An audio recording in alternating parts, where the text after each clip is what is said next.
commemoration of the expulsion of our Indians by Idi Amin in 1972. However, at 30 hours, yesterday, the 8th, it was announced, this is 20 hours, 30 East African time, it was announced from London that Her Majesty the Queen had died. My immediate reaction was to cancel the trip. I did not think it appropriate to continue with the trip, given this loss to the UK and to the Commonwealth. Fortunately, when I consulted more people, including our Asian organizers in the UK, everybody agreed with my instinctive initial reaction.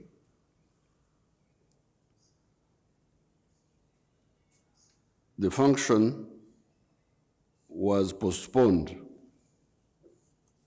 to a later date to be agreed on by the organizers and ourselves.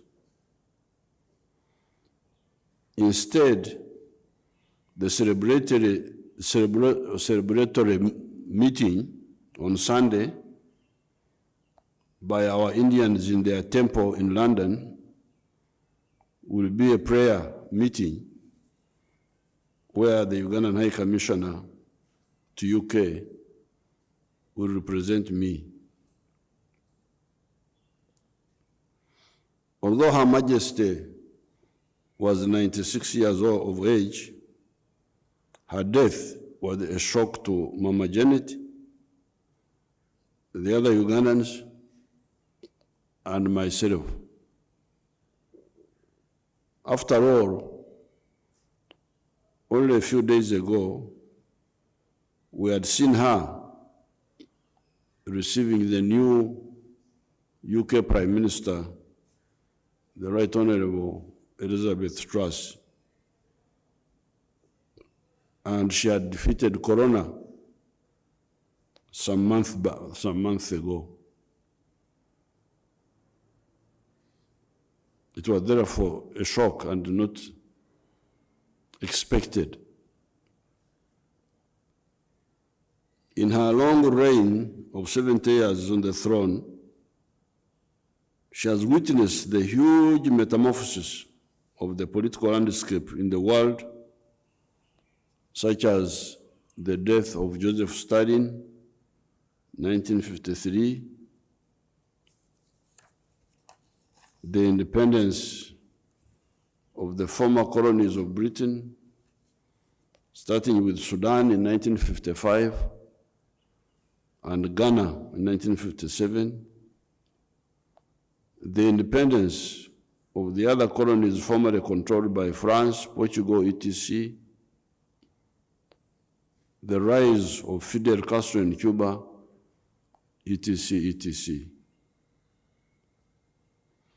With the former British colonies, they metamorphosed into the Commonwealth of States, with the exception of a few of them, such as Sudan,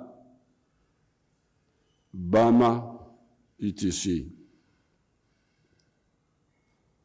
I first interacted with her personally in 1987, a good 37 years ago, when she received me at Buckingham Palace on my way to the Commonwealth Heads of State meeting in Vancouver, Canada. The meeting was attended by the meeting of the Commonwealth in Canada was attended by some of the iconic Commonwealth leaders, such as Lee Kuan Yew, Mahathir Mohamad, Daniel Arap Moi, Brian Mulroney, Margaret Thatcher,